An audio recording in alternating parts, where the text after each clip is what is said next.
131. Beberapa orang berdiri di tepi sungai. Tirta dan Damar saling berjabat tangan. Tirta berkata, "Aku pikir kamu harus berbicara. Mereka sama sekali tidak ingin mendengarkan ucapan kami. Kalau mereka diusir paksa, mereka mengancam akan membocorkan keberadaan Night Watcher. Merepotkan sekali." Damar terdiam sesaat, merenungkan solusi yang tepat untuk ini semua. Kalau begitu biarkan saja mereka di sini. Sepertinya mereka ingin beberapa lembar uang. Kamu punya banyak uang, kenapa tidak kamu saja yang memberikan mereka beberapa juta?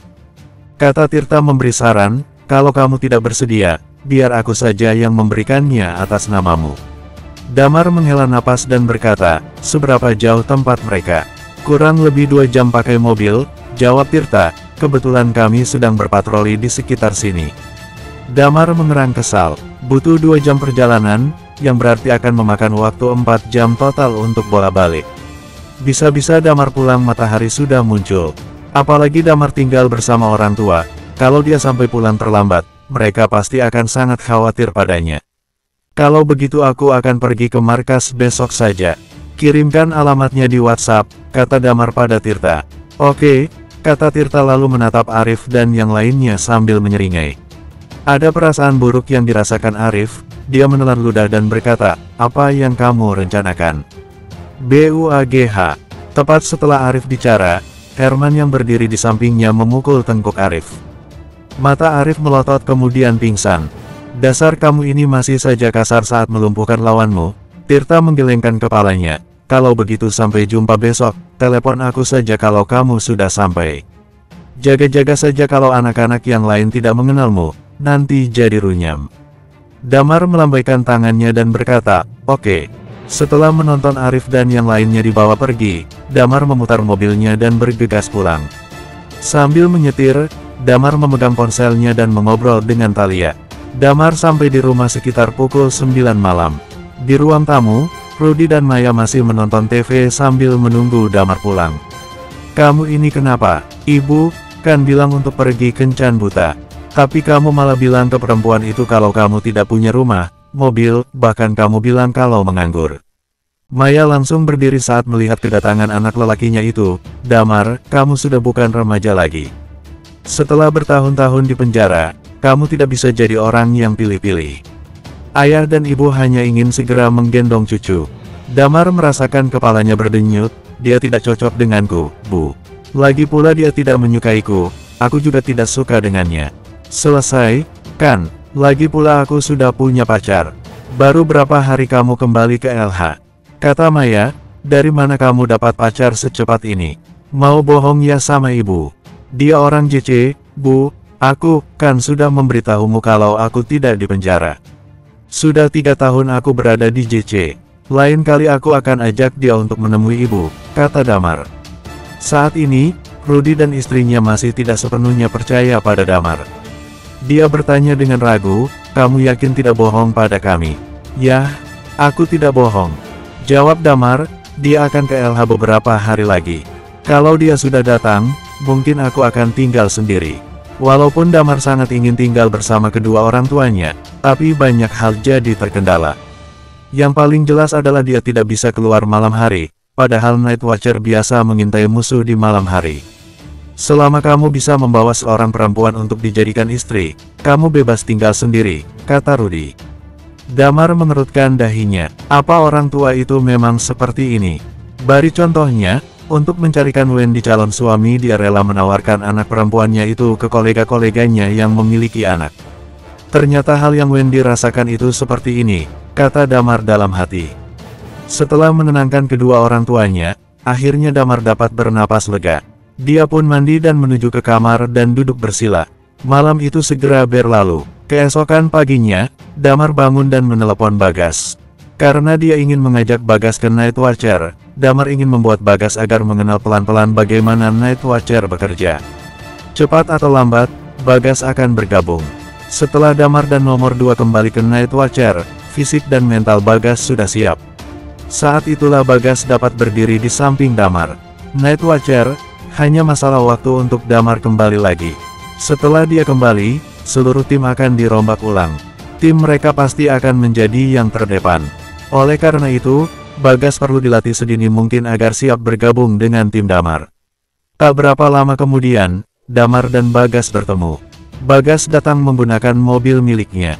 Setelah dia menerima uang dari Damar, hal pertama yang Bagas lakukan adalah membeli rumah yang lebih besar untuk keluarganya. Kemudian dia membeli mobil untuk dirinya sendiri.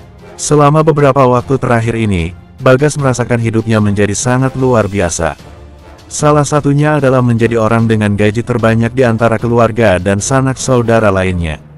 Dan mampu membeli rumah dan mobil, yang jelas membuat saudaranya iri. Dan mantan pacarnya, terus-menerus mengejarnya, meminta untuk menjalin hubungan lagi. Tentu saja, Bagas menolak mentah-mentah mantan kekasihnya itu. Saat Bagas mengingat apa yang sudah mantan pacarnya lakukan, rasa cinta yang dulu dia pertahankan seketika luntur, lenyap tak bersisa. Setelah Damar masuk ke mobil Bagas, dia tersenyum dan bertanya, "Apa kamu tidak keberatan mengantar aku ke organisasi rahasia itu?" Markas lebih tepatnya, Damar kembali menjelaskan, "Ngomong-ngomong kalau kamu jadi bergabung, aku khawatir harus memberitahu keluargamu kalau kamu dapat tugas kerja di luar kota. Supaya kamu dapat langsung masuk ke Night Watcher." "Tidak masalah," kata Bagas. Damar mengangguk sambil memandang Bagas, "Oh iya, setelah kamu bergabung. Awalnya akan cukup berat untuk beradaptasi, tapi tidak terlalu bahaya sih. Lagi pula sesekali berada dalam bahaya tidak buruk juga kok. Tenang saja, tak masalah buatku. Hidupku sudah kacau sebelum bertemu denganmu. Setidaknya aku ingin berada di situasi yang baik dan buruk bersamamu, hanya itu yang bisa aku lakukan untuk membalasmu." "Ah sudah, lah, jangan bahas omong kosong begini, aku jadi sensitif," kata Bagas sambil tersenyum kaku. Damar mengangguk, lalu membuka alamat yang diberikan Tirta kemarin lewat Maps. Dia memasukkan alamat itu ke GPS yang ada di mobil Bagas lalu berkata, "Kita ke sini." 2 jam kemudian, mereka berhenti di pinggiran kota. Tidak ada bangunan yang berdiri di sekitar daerah itu. "Damar, apa kamu yakin ini alamatnya?" Bagas bertanya dengan memperhatikan sekeliling. "Ini seperti hutan belantara." Damar mengamati dan menunjuk ke suatu arah, "Kita ke sana." Bagas mengangguk dan kembali menginjak gas. Mereka melewati jalanan yang tidak beraspal. Setelah 10 menit, mobil berbelok dan mendapati beberapa bangunan mulai terlihat. Mobil melaju perlahan-lahan memasuki kawasan itu. Terlihat kepala menjulur keluar dari jendela-jendela rumah, dan beberapa lainnya terlihat menghampiri mobil Bagas. "Kenapa mereka di sini?" Itu si Zero." Damar dan Bagas memarkirkan mobil, mereka turun dan berjalan masuk ke dalam area pemukiman itu. Beberapa orang yang mengenali Damar segera berlari dan memeluknya. Damar pernah masuk ke pasukan ini, dan akrab dengan para veteran di dalamnya. "Dia Zero." "Iya, tapi dia kalah tampan dari si Zero yang sekarang." Suara seorang prajurit wanita terdengar di telinga Damar. "Si guntur itu tampan," katanya. "Si hitam seperti arang itu tampan dari mananya?" Damar merasa dihina secara tidak langsung dengan ucapan prajurit perempuan itu. Setelah menyapa orang-orang sebentar, Tirta datang dan mengusir semua orang. "Ikutlah denganku." "Oh iya, Dr. Lilia dan Nidia nanti akan datang," kata Tirta sambil memimpin jalan. "Kenapa mereka tiba-tiba datang?" tanya Damar dengan heran. "Aku kurang tahu pasti alasannya apa, kamu bisa tanyakan saat mereka sampai nanti." "Dr. Lilia akhir-akhir ini sedang banyak masalah," kata Tirta sambil menghela napas berat. Damar mengangguk dan berkata, "Baiklah. Pertama-tama antar aku ke Sisi dan yang lainnya." Lalu Damar menarik Bagas ke sampingnya dan berkata, "Ini juga, dia akan bergabung. Kamu bisa membawanya dan mengenalkan beberapa hal. Aku akan menyuruhnya untuk datang minggu depan dengan Wadi." "Oke," jawab Tirta. Kemudian Damar diantar ke sebuah rumah. Di halaman belakang, terlihat Nessa sedang mencuci sekeranjang sayuran. Dia melihat kedatangan mereka dan mendongakkan kepalanya, begitu melihat wajah Damar. Nessa merasa sedikit senang. Lalu dia berkata setengah berteriak, "Tante, Kak Sisi. Damar sudah datang." Amel dan Sisi segera berhamburan ke pintu depan. Saat mereka melihat Damar, wajahnya tampak malu. Selama ini, mereka telah mendengar hal-hal luar biasa mengenai Damar. Semakin mereka mengenal Night Watcher, semakin mereka mengerti siapa Damar. Penyesalan yang mereka rasakan kian besar. "Mari bicara di dalam," kata Damar memandang mereka sambil sedikit mengerutkan keningnya. Bersambung 132. Tirta mengerutkan bibirnya dan berkata, kamu sendiri saja, aku tidak ikut. Damar hanya melirik tanpa menjawab. Awalnya, dia menyerahkan Sisi dan yang lainnya pada Tirta karena menganggap Tirta mampu menangani masalah ini. Tapi siapa yang akan menyangka kalau Tirta sampai angkat tangan. Damar menghela napas dan tidak punya pilihan lain selain berjalan masuk ke rumah itu. Rumah yang ditinggali Tirta ini cukup bagus, nuansa rumah dengan keluarga kecil sangat terasa. Dekorasi interiornya juga cukup bagus. Melihat Damar masuk, Amel berkata sambil menunjukkan senyumnya, Nessa cepat, bawakan segelas air untuk Damar. Damar tidak dapat mencerna kalimat asing yang keluar dari mulut mantan mertuanya itu. Setelah dihina dan dicerca, mendapatkan perlakuan yang spesial ini membuat Damar jijik. Bahkan setelah Damar memiliki PT Citra Adidaya, Amel tidak banyak berubah. Dia masih tetap memandang rendah Damar. Tapi kali ini benar-benar di luar imajinasi Damar. Amel memperlakukan Damar seperti saat memperlakukan Dimas. Bahkan lebih baik. Hal ini membuat Damar yang sudah hidup dengan caci dan makian selama 3 tahun itu merasa asing. Damar mengerutkan keningnya dan duduk di sofa. Nessa membawakan segelas air di atas nampan hitam, lalu duduk di samping Sisi. Sisi masih mempertahankan rambut panjang hitamnya. Sangat indah, terlihat berkilau dan tebal. Tapi hal itu tidak dapat memengaruhi Damar. Kenapa kalian tidak mau pulang? Sisi terkesiap saat mendengar pertanyaan Damar. Amel buru-buru menjawab, Damar, kami menunggu kamu untuk membicarakan beberapa hal. Sebelumnya memang salah kami. Sisi sadar kalau selama ini kamu sudah memperlakukannya dengan sangat baik. Kemarin dia sudah salah langkah, aku harap kamu dapat memberikannya kesempatan sekali lagi dan rujuk kembali. Aku rasa suamiku juga akan sangat berharap kalian hidup bersama dengan bahagia. Dulu, waktu kamu pertama datang ke rumah kami, suamiku memperlakukanmu dengan sangat baik, kan? Tambah Amel lagi. Damar tidak mengharapkan mereka akan menyebut orang yang sudah tenang di alamnya, tidak mungkin untuk rujuk. Aku sudah melunasi kebaikan Om Adrian waktu terakhir kali menyelamatkan kalian kemarin. Aku harap kalian segera pergi dari sini. Amel menggertakkan giginya lalu berkata, oke kalau itu pilihanmu. Kamu tidak perlu rujuk dengan Sisi selama kamu berikan PT Citra Adidaya pada kami. Kami akan pergi dan tidak akan pernah menyebut soal organisasi ini. Damar tersenyum, benar-benar seperti apa yang dia pikirkan. Keluarga ini tidak akan pergi sebelum mendapat apa yang mereka inginkan. Kenapa aku harus melakukannya? Tanya Damar dengan serius. Dalam 3 tahun terakhir ini, kalau saja kalian memperlakukan aku seperti layaknya suami dan menantu, mungkin saja hal seperti ini tidak akan pernah terjadi. Tambah Damar, kalau bukan karena Om Adrian aku tidak akan pernah membantu kalian. Sekali lagi kalian membuat masalah dan terjebak di dalamnya, aku tidak akan pernah lagi ikut campur atau membantu kalian. Sisi menggertakkan giginya dan menatap Damar. Damar, bagaimanapun juga kita ini pernah jadi suami istri selama 3 tahun, loh. Ibuku dan aku tidak punya apa-apa sekarang, tega sekali kamu berlaku seperti ini pada kita. Hidup kalian sekarang ini tidak ada hubungannya denganku lagi. Aku datang hari ini hanya untuk memperjelas segalanya. Jawab Damar, aku sudah lebih dari cukup membayar utang budi pada Om Adrian. Aku jadi kuli angkut untuk mencukupi biaya dan gaya hidup kalian selama 3 tahun, meninggalkan sebuah rumah untuk kalian tempati dan kemarin aku menyelamatkan nyawa kalian. Sudah cukup. Amel melihat kalau Damar tidak ingin memberikannya uang sepeser pun. Dia menggeram dan berkata, Damar, kalau kamu tetap tidak memberi kami apapun, kami tidak akan pernah pergi dari sini. Kalau berani mengusir kami secara paksa, aku akan menyebarkan pada dunia keberadaan Night Watcher. Damar bangkit dari duduknya, dia memandang ibu dan anak itu sambil tersenyum. Kamu pikir kenapa kalian masih bisa berada di sini sampai sekarang?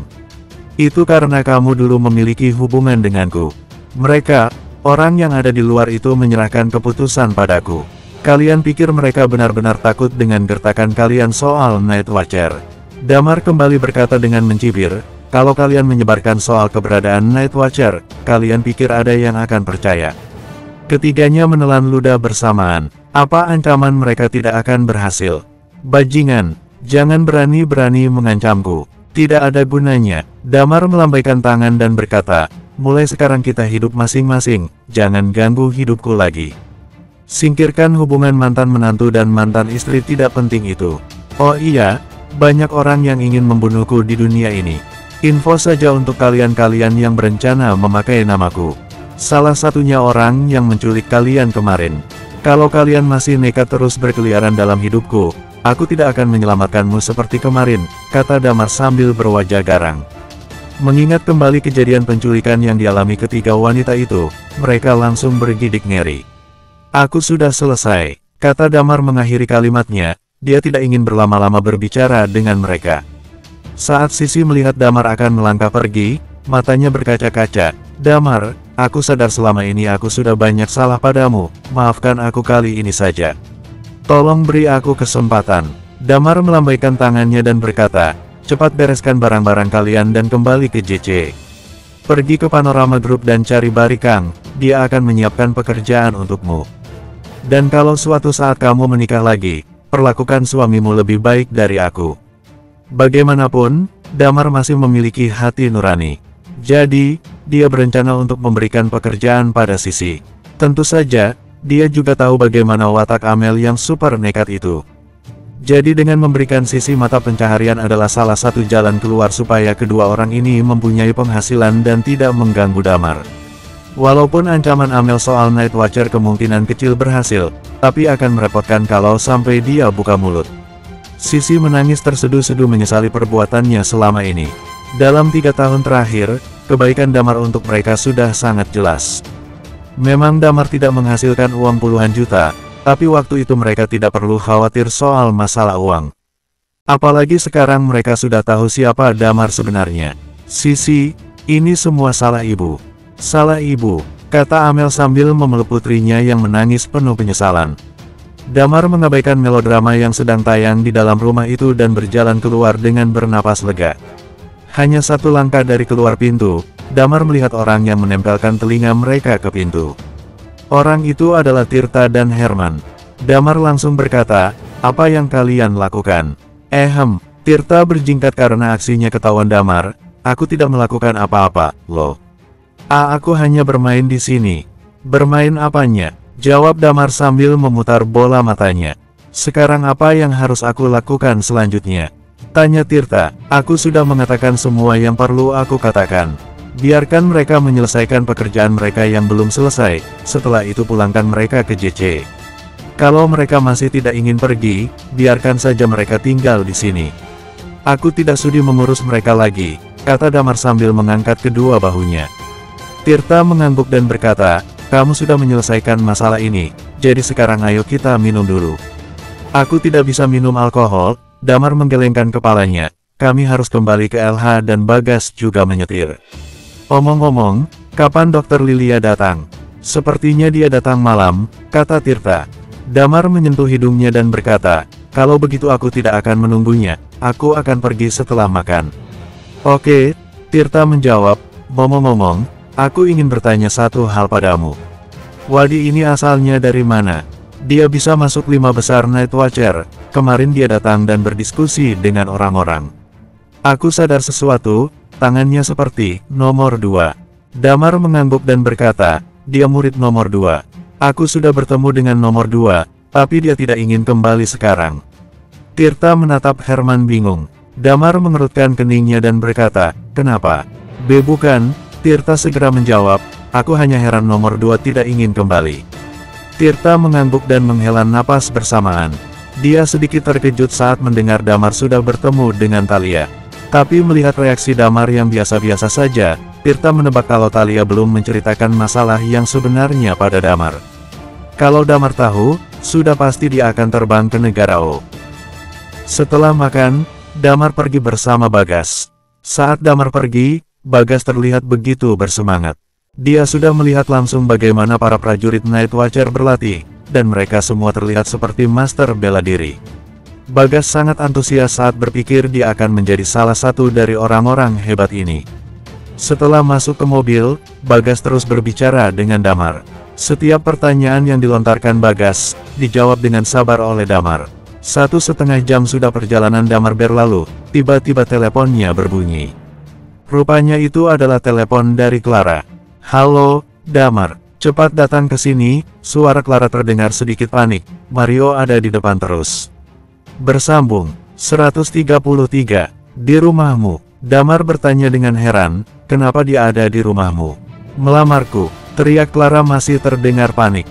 Hah, dia melamarmu?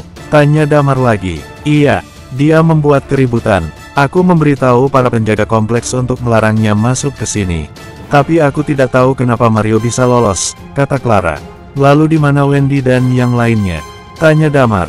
Mereka pergi keluar dengan Gladys, kata Clara tak berdaya. Aku ingin tidur jadi aku tidak ikut mereka. Tapi aku tidak menyangka kalau Mario tiba-tiba ke sini. Oke, aku akan ke sana dan melihat situasinya, kata Damar. Damar menutup telepon, dan memasukkan alamat Clara ke GPS mobil Bagas. Kita pergi ke sini. Bagas mengangguk dan menginjak pedal gas penuh semangat menuju rumah Clara.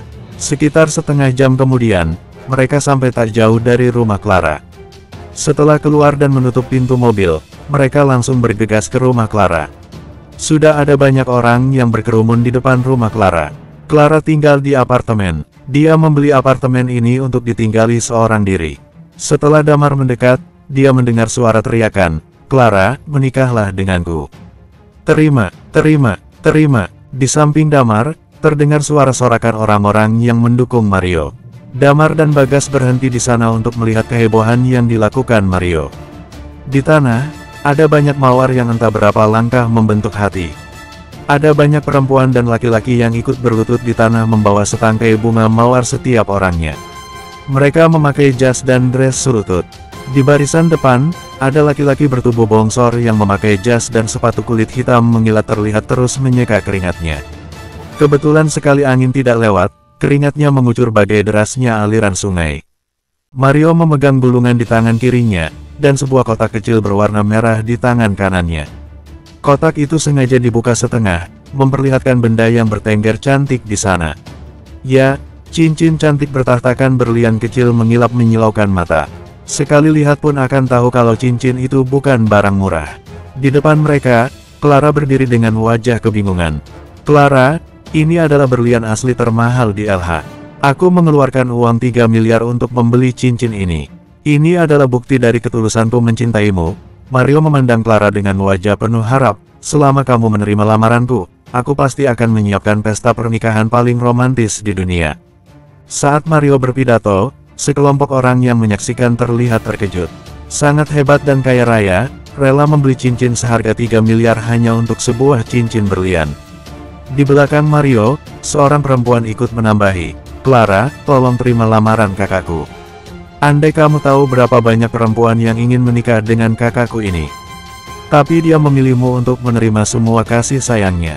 Benar, sangat sulit menemukan lelaki sepertinya.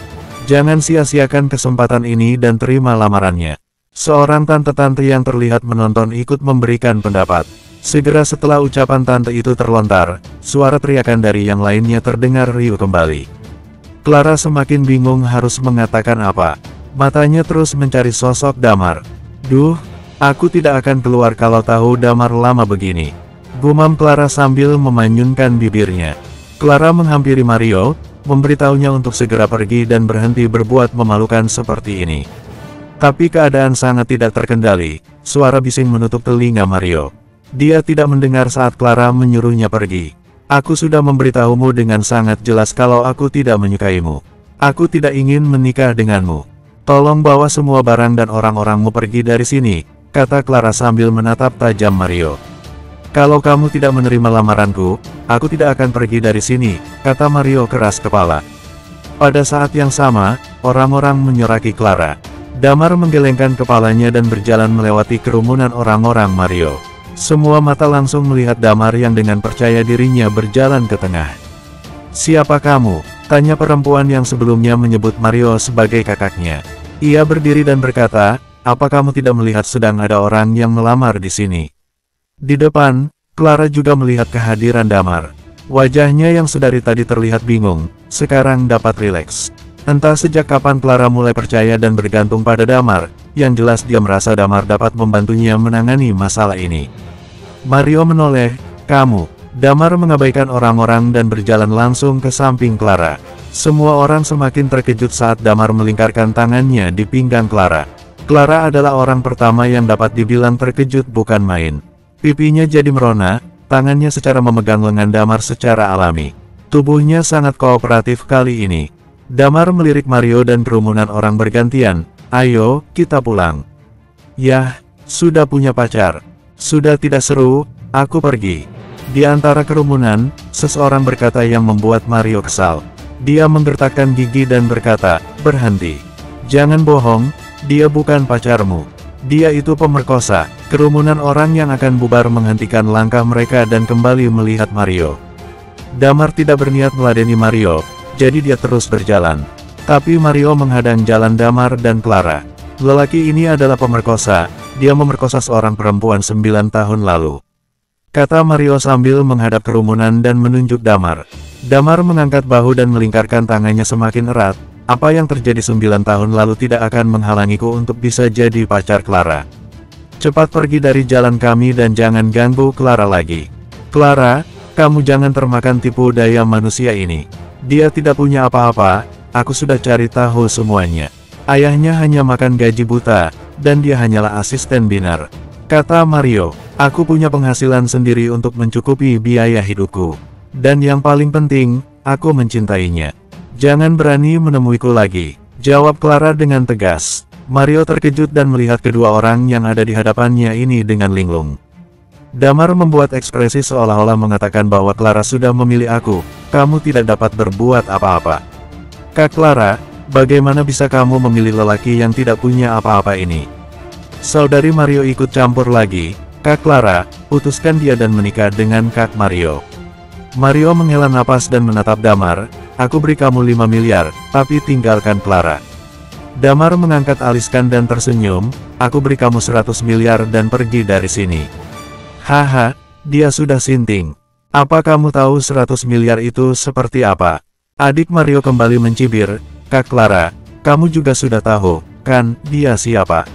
Damar hanya omong besar. Dia tidak bisa dipercaya. "Kalau aku punya uang itu, kamu bisa pergi dari sini sambil lari telanjang?"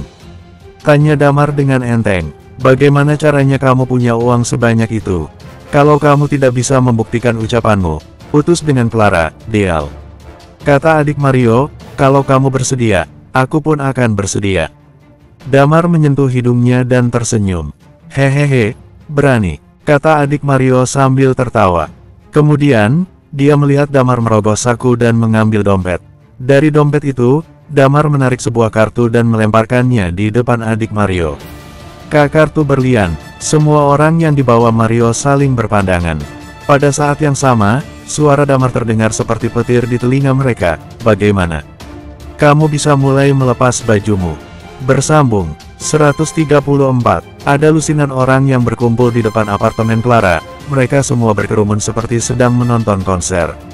Saudara laki-laki dan perempuan Mario terlihat sangat terkejut saat melihat kartu berlian yang dimiliki Damar. Damar, seorang mantan pemerkosa yang dipenjara selama 9 tahun. Lelaki yang tidak punya apa-apa ini memiliki kartu berlian dari Bank Royal. Keluarga mereka juga memiliki uang dan banyak properti. Dan lagi, mereka adalah pengusaha barang antik terkenal. Tapi dibandingkan dengan kartu berlian, harta mereka tidak ada apa-apanya. Semua orang tahu salah satu syarat pemilik kartu berlian adalah memiliki harta yang tidak dapat dihitung dengan tangan kosong. "Bagaimana bisa kamu punya kartu berlian?" kata Mario dengan mata terbelalak. Damar mengabaikan Mario dan memandang adik perempuannya yang sekarang berwajah kesal itu. Adik perempuan Mario bernama Lucy Sanada. Damar tersenyum dan berkata, "Tidak perlu tahu dari mana aku punya kartu ini. Tapi yang jelas dengan kartu ini aku bisa mengeluarkan uang semauku. Jadi kamu bisa secepatnya penuhi janjimu itu. Bagaimana kamu bisa membuktikan kalau ini milikmu?" cibir Lucy. Damar berdiri diam dan memberikan Lucy senyuman. Lucy semakin kesal, bagaimana mungkin kartu berlian dari Bank Royal? Clara adalah karyawan Bank Royal, jadi Lucy menaruh kecurigaan kalau kartu ini bukan milik Damar. Mario menggertakkan giginya dan berkata, "Kenapa serius sekali? Ini kan hanya guyonan. Kalau kamu masih tidak ingin pergi dari sini, jangan membuatku terpaksa melakukan sesuatu pada keluargamu.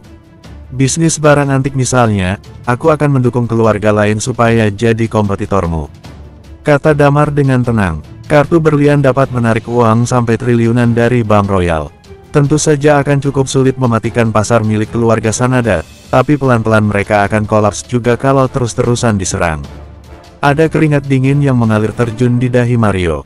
Dia memikirkan segala macam penghinaan yang sudah dia lakukan pada Damar sebelumnya. Kalau Damar sampai terpancing dan melakukan apa yang dikatakan tadi, Mario akan menjadi orang yang membawa keluarganya terjun ke jurang. Ingat, menjauh dari hidup Clara selamanya. Paham, kata Damar lagi. Dengan mengucapkan kalimat itu, Damar mengambil kartunya dan kembali memegang pinggang Clara dan berjalan ke lift. Memencet tombol dan masuk ke dalamnya. Damar tidak peduli dengan Mario dan yang lainnya. Terserah mereka akan melakukan apa. Bagaimanapun Damar sudah paham dengan orang-orang seperti Mario. Seorang pengusaha akan terus memakai otak mereka sebelum mengambil langkah, baik dan buruk. Kalau mereka memiliki pertimbangan yang bagus, Mario tidak akan berani mengganggu Clara lagi. Saat berada di lift, Damar melihat wajah Clara yang semakin memerah.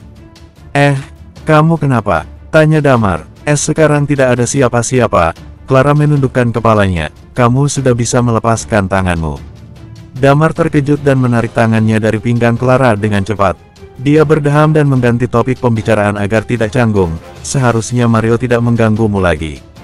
Terima kasih ya, Clara melirik Damar dengan wajah senang. Walaupun aku bertanggung jawab padamu sebagai manajer bank, kamu sudah banyak membantuku sejak kita bertemu.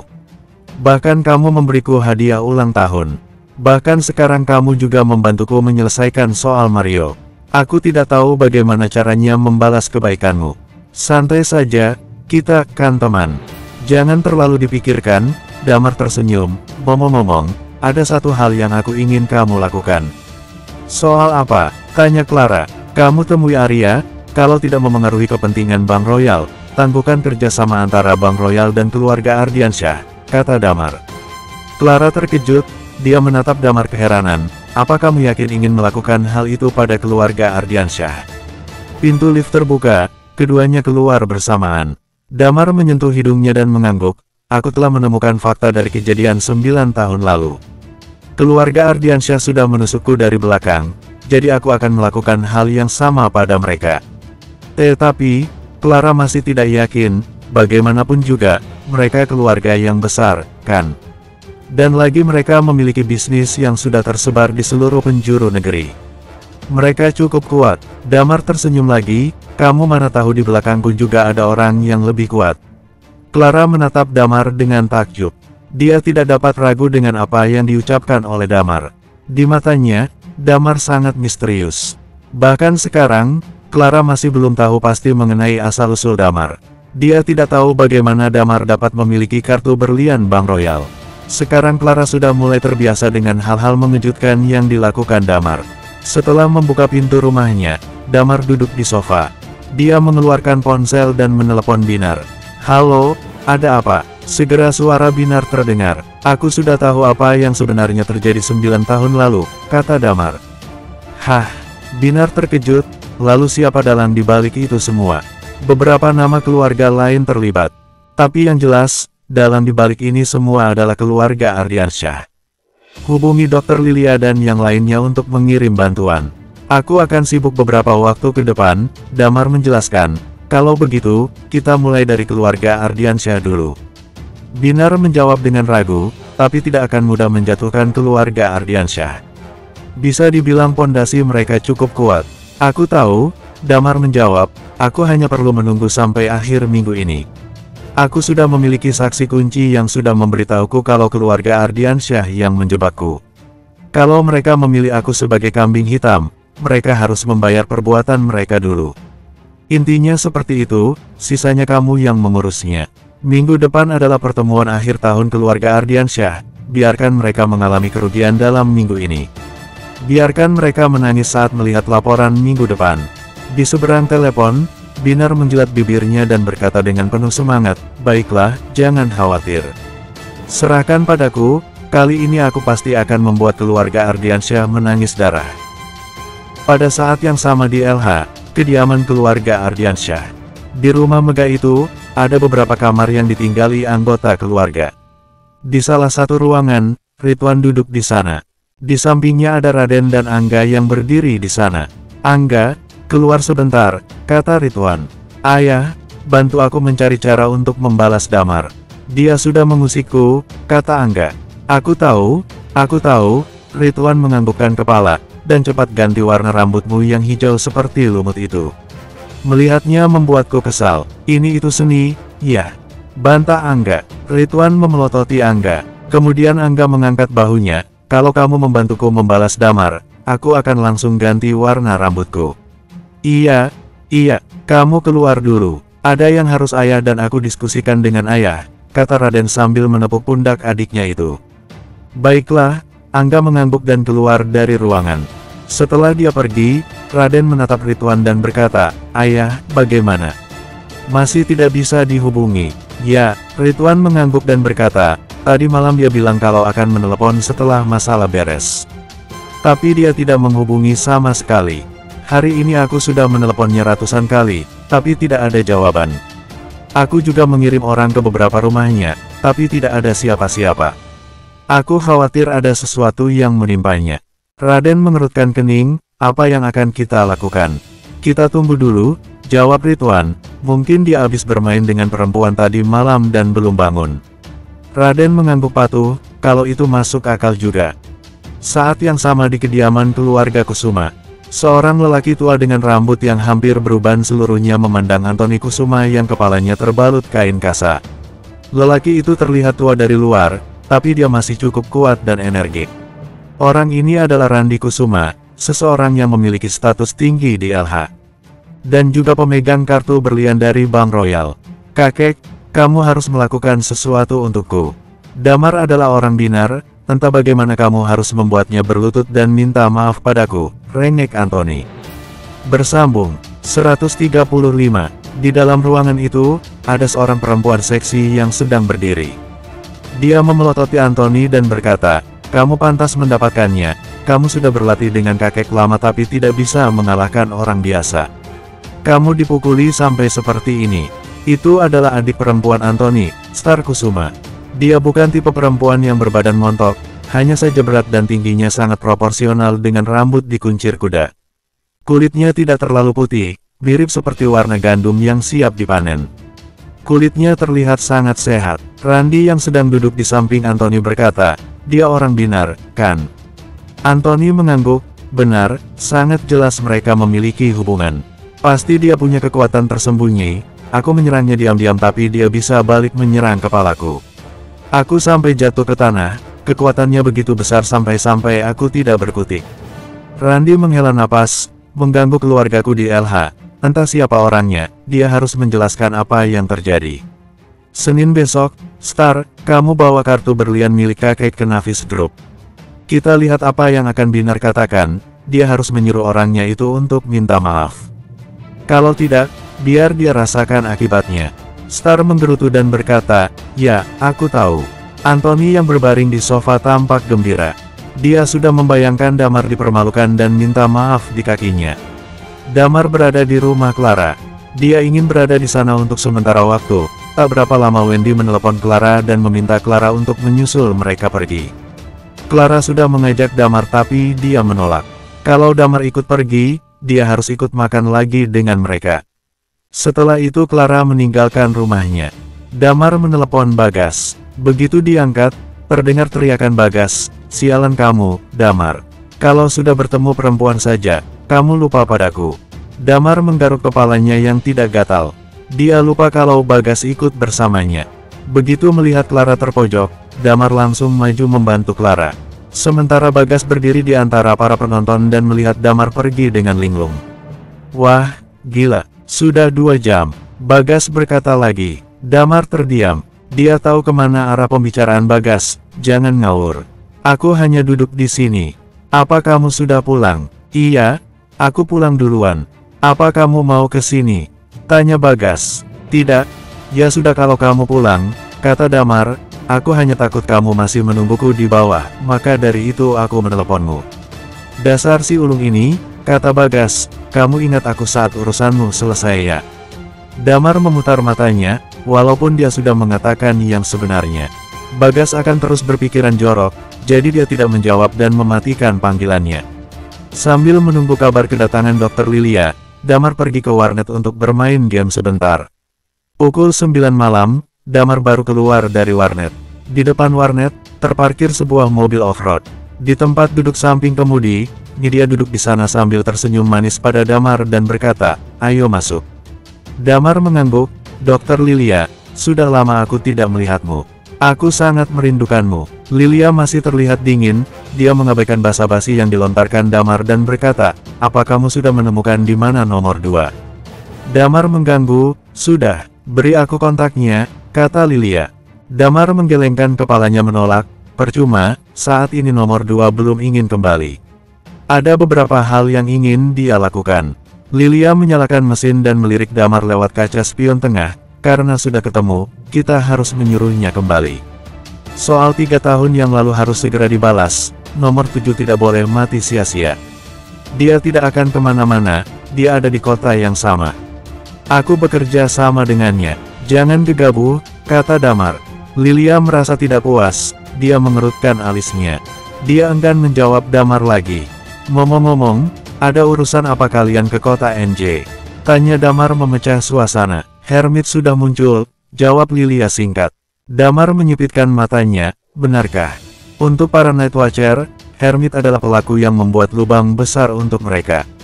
Orang ini dulunya berada di peringkat pertama dengan kekuatan yang sangat mengerikan. Dia melarikan diri dari Night Watcher begitu memiliki status tertinggi sebagai anggota Night Watcher. Dulunya dia adalah anak jalanan yang dirawat oleh para veteran Night Watcher. Dia menunjukkan talentanya yang luar biasa. Pada usia 32 tahun, dia menjadi Night Watcher Zero.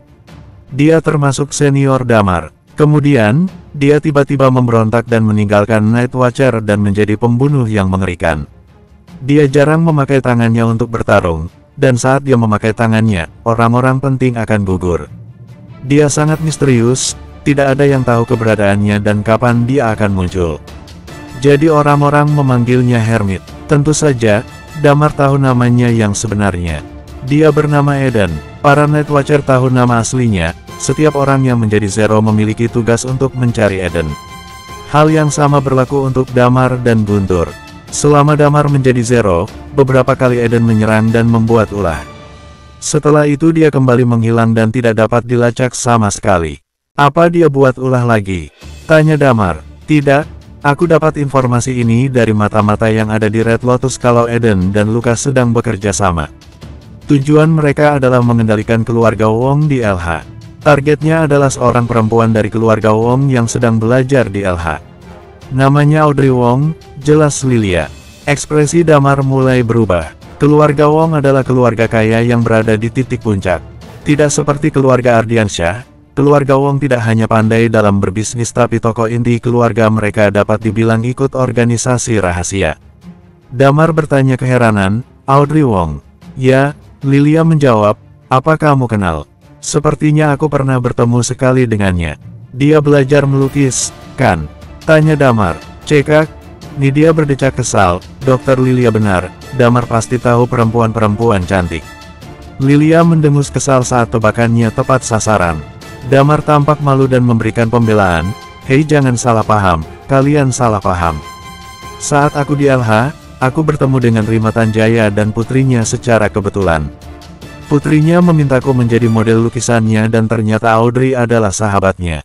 Jadi kami bertemu saat itu." "Hahaha, dapat ibu dan anaknya ya," kata Lilia sambil tertawa sinis. Damar tidak tinggal diam, dia segera berkata, "Dokter Lilia, kamu harus tahu kalau yang ada di hatiku hanyalah kamu seorang. Tapi sayangnya kamu tidak melihatku sama sekali." Lilia menarik sebelah bibirnya, "Aku sama sekali tidak merasakan ketulusanmu. Informasinya masih belum jelas, entah Eden akan bergerak langsung atau bagaimana. Kalau sampai mereka berhasil, akan banyak masalah yang terjadi." "Terus?" tanya Damar. Lilia menjawab, "Guntur sedang menjalankan misi dan tidak bisa kembali dalam waktu singkat. Kalau Eden muncul, kamu saja yang mengurusnya." "Ya, ini adalah misiku yang belum tuntas," kata Damar penuh tekad. Di dalam hatinya, Damar masih Night Watcher Zero apapun yang terjadi. Soal Guntur, dia hanya anak bau kencur. Lilia mengangguk dan berkata, "Ngomong-ngomong, apa benar kamu sudah menemukan fakta soal 9 tahun yang lalu? Kamu berencana balas dendam pada keluarga Ardiansyah?" "Benar, Damar mengangguk. Aku akan melakukan yang terbaik untuk membantumu, kata Lilia sambil menatap lurus ke jalan raya. Mendengar ucapan tulus dari Lilia, Damar tersenyum bahagia. Damar sudah mengantongi beberapa nama yang terlibat dari Hengki. Baginya, tantangan yang sebenarnya adalah kokohnya pondasi bisnis keluarga Ardiansyah dan keluarga Tandialo. Apalagi di belakang keluarga Tandialo ada Red Lotus. Tapi sekarang, orang yang ditugaskan Red Lotus di LH adalah Red Rose. Dia dan Damar sudah kong kali kong sekarang. Sekarang Red Lotus sudah tidak menghiraukan keluarga Tandialo berkat dukungan Red Rose. Keluarga Tandialo sangat rentan sekarang, yang cukup sulit ditumbangkan adalah keluarga Ardiansyah. Damar bahkan merasa akan sulit membuat keluarga Ardiansyah bangkrut. Tidak masuk akal membuat keluarga Ardiansyah jatuh dalam waktu singkat. Bagaimanapun, pondasi yang mereka bangun bertahun-tahun lamanya itu sudah berdiri cukup kokoh. Tapi Damar tetap ingin memberikan pelajaran. Minggu ini, dia ingin aset dan keuntungan keluarga Ardiansyah banyak berkurang. Tentu saja, semua ini akan terlihat jelas begitu mereka melakukan pertemuan tahunan minggu depan. Pasti pertemuan minggu depan berbeda dari laporan-laporan tahunan keluarga Ardiansyah selama ini. Mereka selalu membuat pertemuan untuk membahas laporan tahunan pada bulan Juni. Dan lagi, mereka biasa mengundang perwakilan dari perusahaan di LH untuk ikut hadir. Pada saat itu, Damar akan muncul bersama Hengki dan menguak kebenaran ke publik. Saat itulah saatnya memukul keluarga Ardiansyah dengan bukti-bukti yang sudah Damar temukan. Setelah beberapa saat, Lilia masuk ke sebuah kompleks dan berhenti di sebuah garasi salah satu rumah yang berdiri. Ayo, sementara aku dan Nidia tinggal di sini. Damar mengangguk dan tersenyum, rumahnya cukup besar.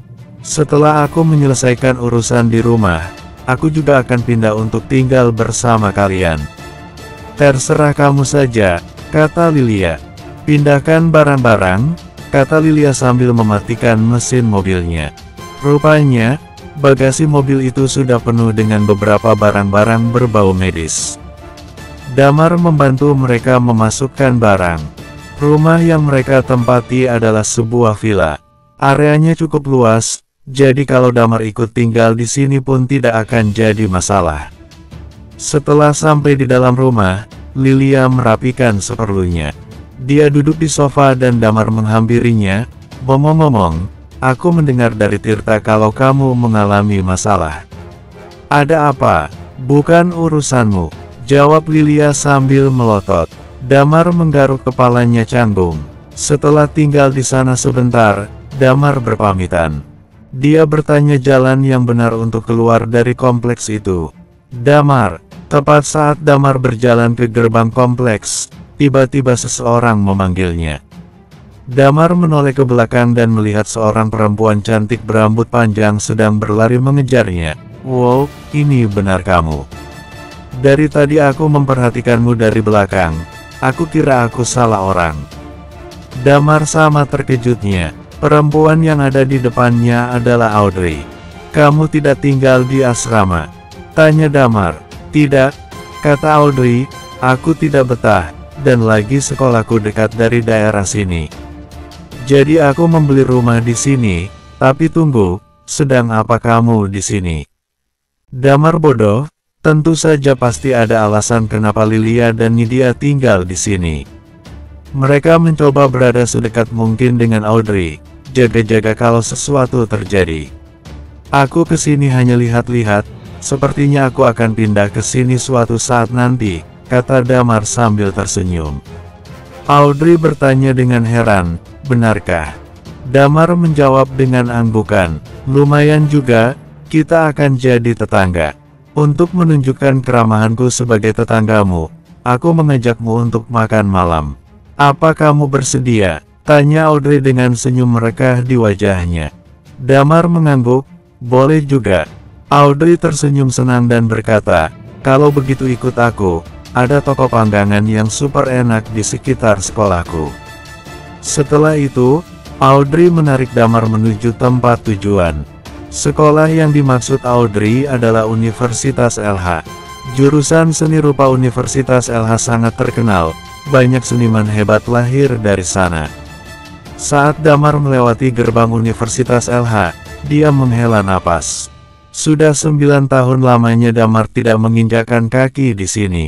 Audrey menarik Damar masuk ke restoran panggangan itu.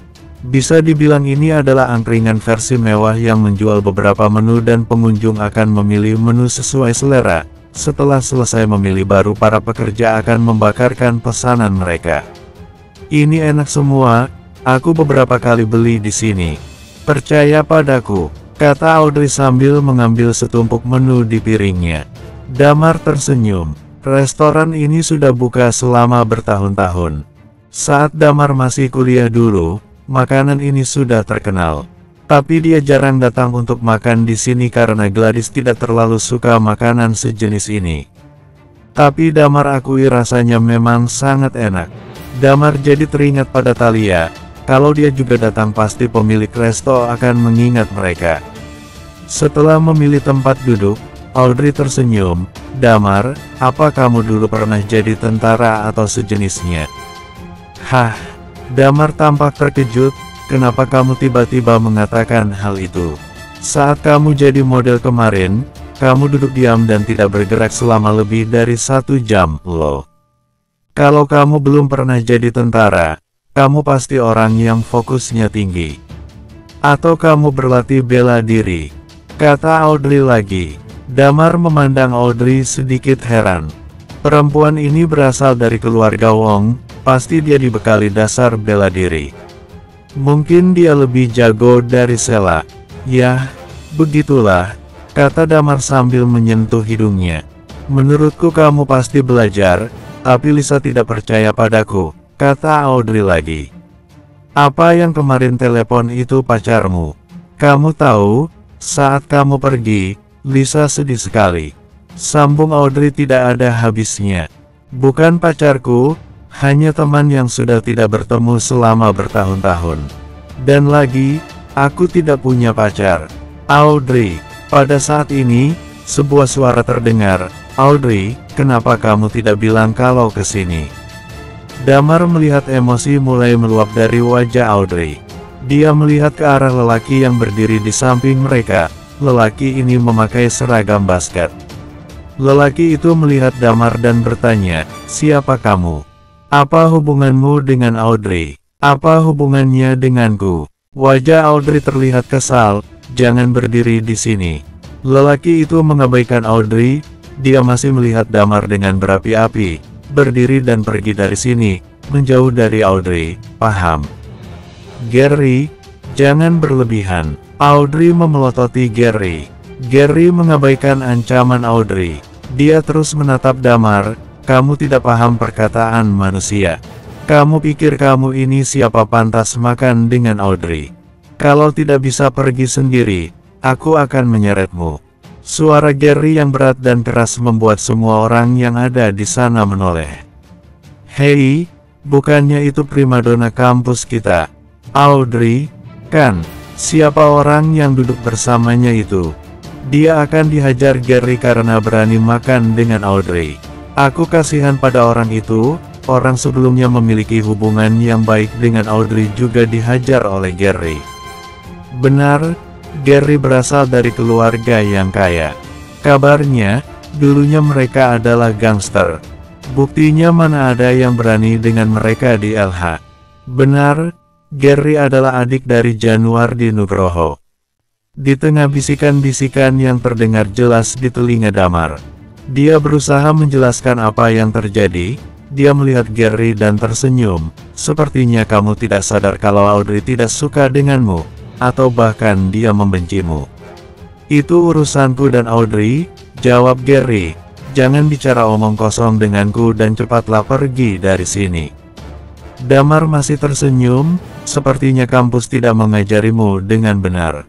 Bangsat, Gary sudah kehabisan kesabaran. Dia tidak peduli dengan orang-orang yang melihatnya dengan ngeri. Gary mengambil kursi dan mengangkatnya di udara. Aku bilang keluar dari sini. Audrey terlihat panik. Dia tidak ingin Damar menjadi bulan-bulanan Gary. Letakkan kursi itu. Sebuah suara terdengar dari pintu masuk. Damar dan yang lainnya melihat ke sumber suara dan mendapati Januardi sedang bergegas dan menarik tangan adiknya. Cepat turunkan dan minta maaf. Semua orang terlihat terperangah dengan kedatangan Januardi yang begitu tiba-tiba menghentikan setan yang ada di dalam adiknya. Bersambung 137. Di sebuah restoran panggangan tidak jauh dari gerbang masuk Universitas LH, Damar dan Audrey terkejut dengan kedatangan Januardi. Ternyata, Januardi sedang bermain di Universitas LH. Setelah bermain-main, dia meminta Gary untuk membeli beberapa makanan di restoran ini sementara dia menaruh bola di mobil. Januardi menunggu terlalu lama, jadi dia menyusul dan melihat adiknya sedang terlibat cekcok dengan orang lain. Awalnya Januardi berencana untuk membiarkan adiknya, mereka sudah biasa menghajar orang lain. Tapi saat dia melihat wajah orang yang duduk di sana adalah Damar, rasa takut langsung menggerayangi tubuhnya. Setelah dia pulang ke rumah dan memberitahu ayahnya, Deon Nugroho. Deon mendapat informasi kalau Damar memiliki hubungan dengan Binar.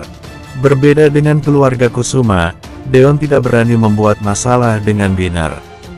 Jadi Januardi dihajar oleh Deon dan menyuruhnya pergi ke Navis Group dan meminta maaf pada Damar Senin nanti. Dan sekarang, belum juga Januardi meminta maaf. Gary sudah mengangkat kursi pada Damar. Januardi memikirkan reaksi Binar, kalau sampai dia tahu apa yang dilakukan Gary, entah apa yang akan terjadi. Januardi membuat 1000 langkah demi mencegah kebodohan adiknya. Ger, cepat minta maaf ke Damar. Gary memandang Damar dan berkata, Kak, kamu gila. Kamu menyuruhku minta maaf ke orang bodoh seperti dia. Kenapa aku harus? Plak. Saat Januardi mendengar ucapan adiknya, dia menamparkan pipi Gary. Kemudian dia berbalik melihat Damar sambil tersenyum. Damar, adikku ini belum paham cara menghormati orang lain. Dia ini ceroboh. Jangan dengarkan dia, silakan lanjutkan makan kalian. Damar memandang kedua saudara ini sambil tersenyum tanpa membuka mulutnya. Januardi menyikut lengan Gary dan berbisik, dia itu Damar, cepat minta maaf. Jangan ceroboh, kamu tidak tahu apa yang akan terjadi kalau mengganggunya. Walaupun Januardi sudah berbisik, tapi suaranya masih terdengar jelas di telinga Damar. Dia tersenyum dan tidak terlalu tertarik dengan drama kakak beradik ini. Banyak mahasiswa yang sedang memperhatikan. Gary terlihat meremas tangannya. Damar, aku minta maaf.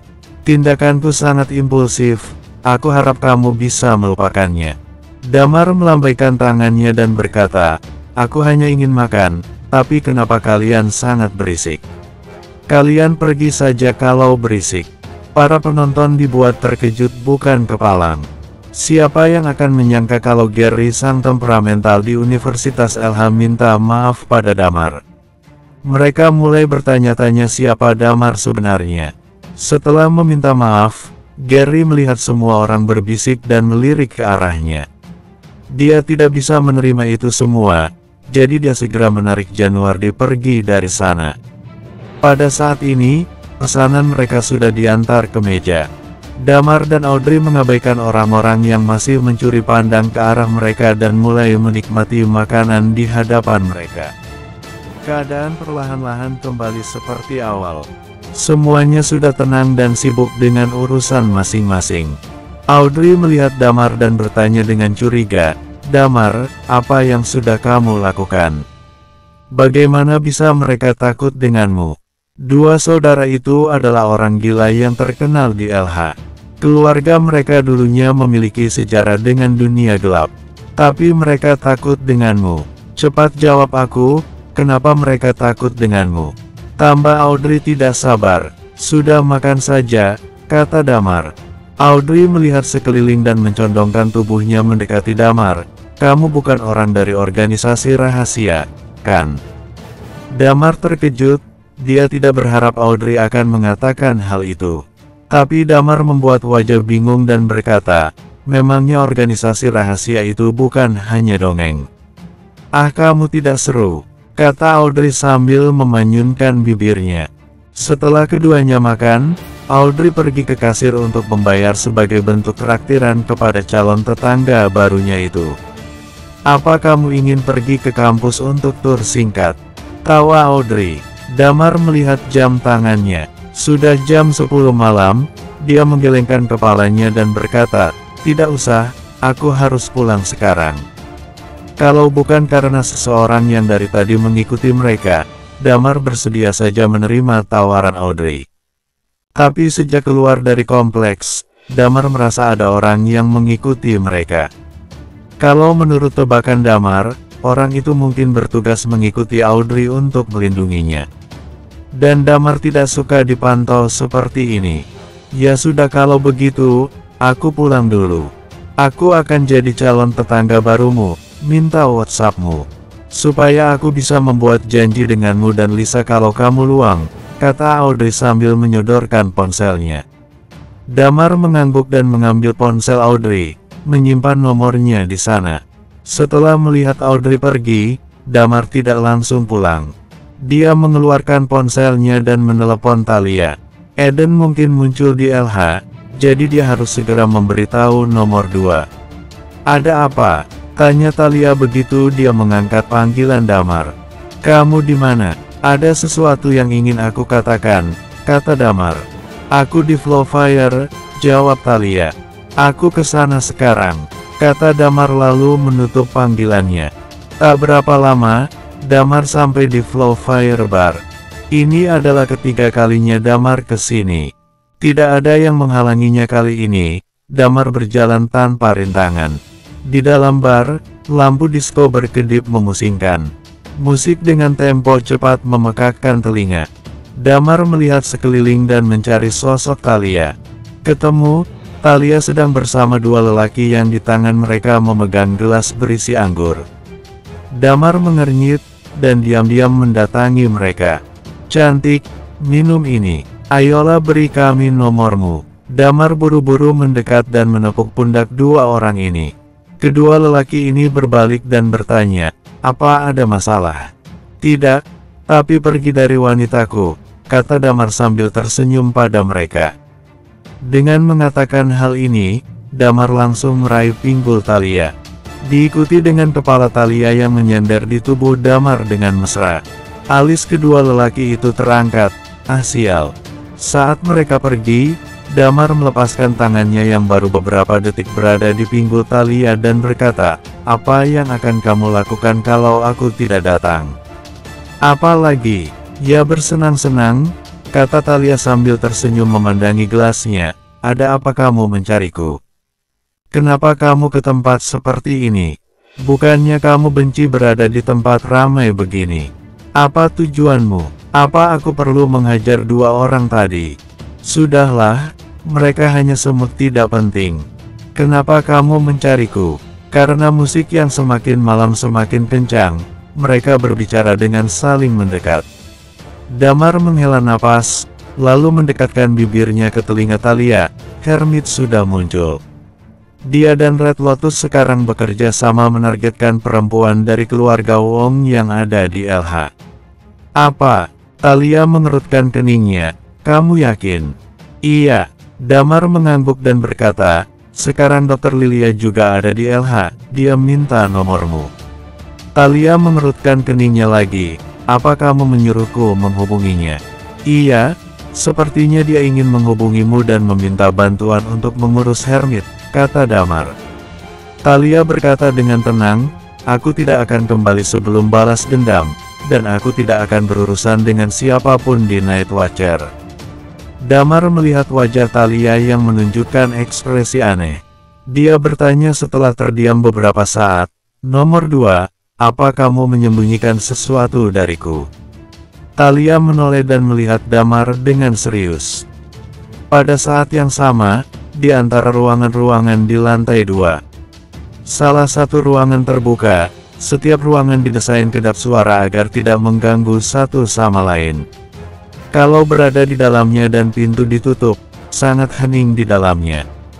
Dan dari lantai 2, pemandangan lantai 1 dapat terlihat cukup jelas kalau membuka jendela. Di salah satu ruangan, ada Wendy, Gladys, dan yang lainnya. Saat ini, Wendy membuka jendela dan melihat ke bawah. Tiba-tiba matanya tertarik pada objek manusia yang berdiri di sana. Dia melihat Damar dan Thalia. Wendy juga melihat seberapa dekat posisi mereka saat ini. Bersambung 138. Pria ini memang pria cabul. Masa merayu gadis di sini? Wendy mengerutkan bibirnya dan mengomel. Mendengar Wendy sedang bergumam, Gladys langsung bertanya padanya, "Ada apa?"